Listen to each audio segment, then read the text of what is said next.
what has happened here, because one person's life has been lost. As you're aware, the building was not compliant, and that's why we had carried out those actions of arrests. So far, we have cases in court, 2 cases that are ongoing, and we'll continue pressing charges, including now what has happened here, because one person's life has been lost, and one life is too many. So we'll continue enhancing the charges so that at least action can be taken, and we hope justice will be meted on this particular development.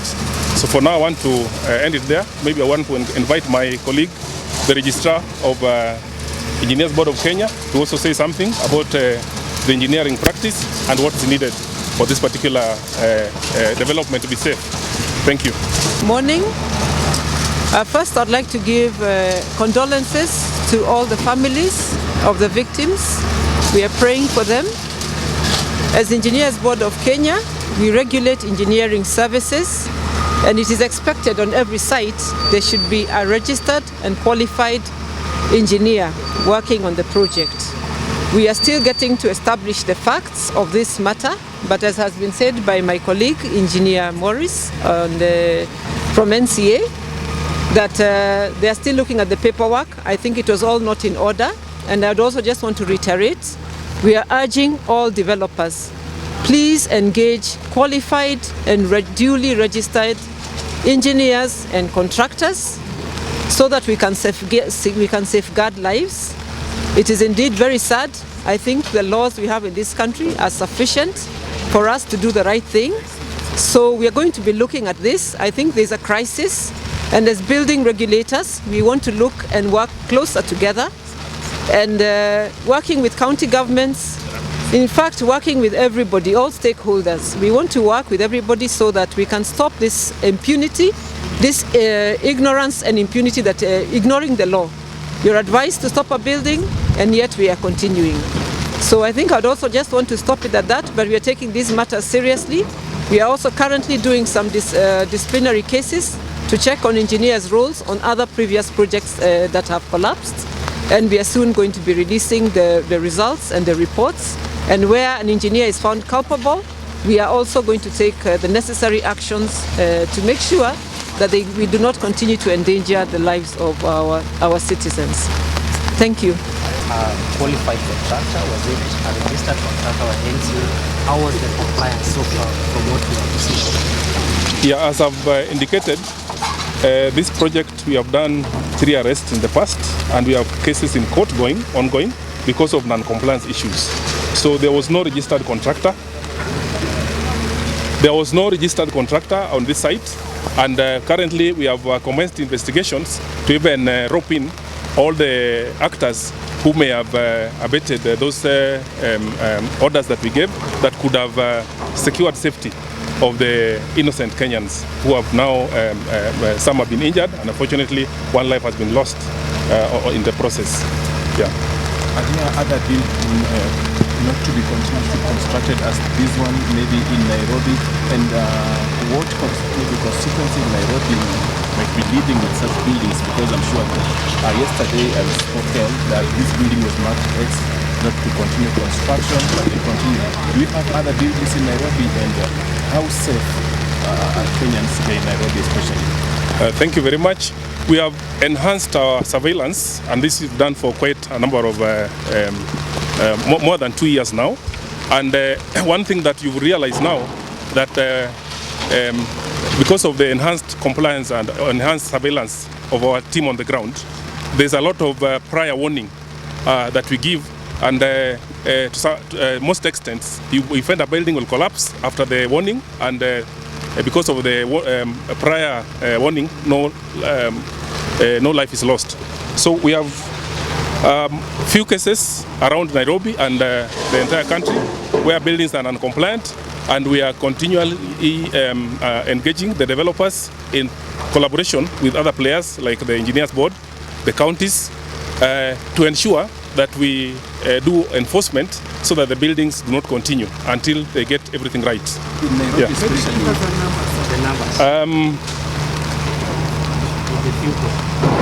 I'll give it in terms of percentage.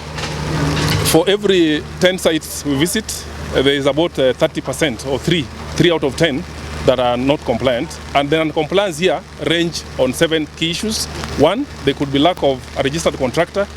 There could be lack of a registered engineer on that project. There could be lack of health and safety on that project. There could be project is not registered or as well as not approved by the relevant county where the development is taking place, as well as no safety signboard. So those are the things we look for. So sometimes you can find all the 7 checklist items missing, it marked non-compliant.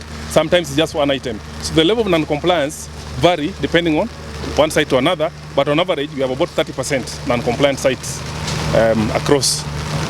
Yeah. These cases have happened mostly in KASARANI, in Bakasi, sometimes in Guruma. Do you have in Nairobi areas that are mostly at risk, or maybe places that you have identified non-compliance cases in Nairobi especially? Maybe if you can mention some counties that you think the cases of non-compliance are at high.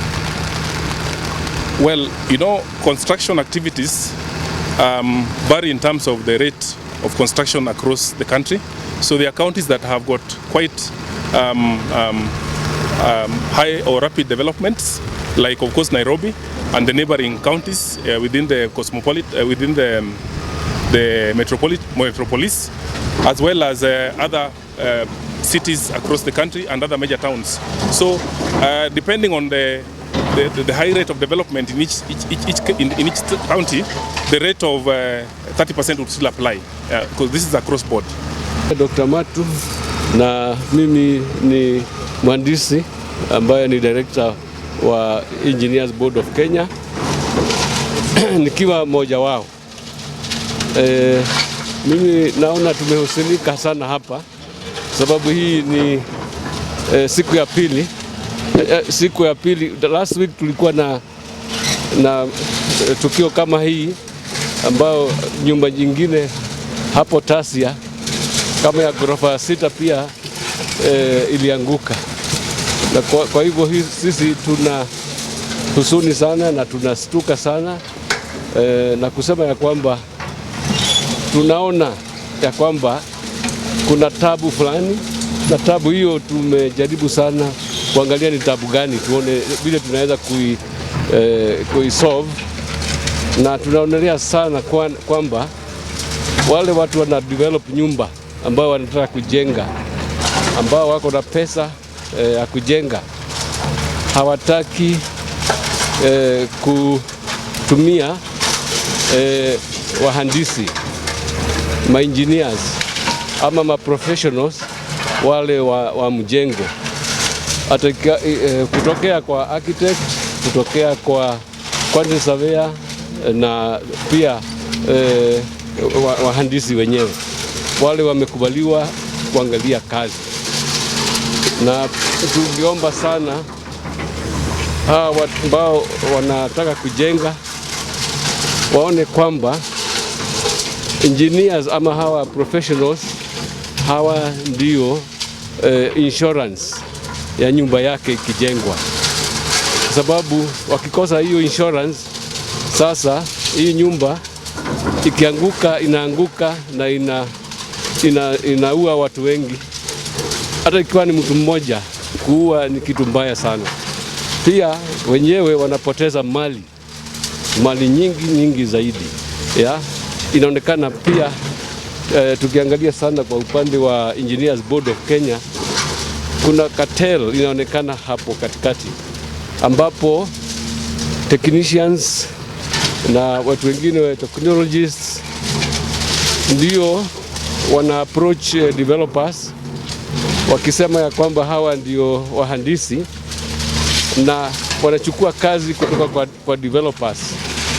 Wakishachukua hiyo kazi kutoka kwa developers, wanapelekea mhandisi ambaye ako na registration ya Engineers Board of Kenya, ndio yeye aweze kuweka stamp, na akiweka stamp hawa wa engineer wetu wengi wao hawaangalii hiyo design yao ni kuweka stamp bila kuchunguza kabisa kama hiyo design yao inaweza kufanya kazi.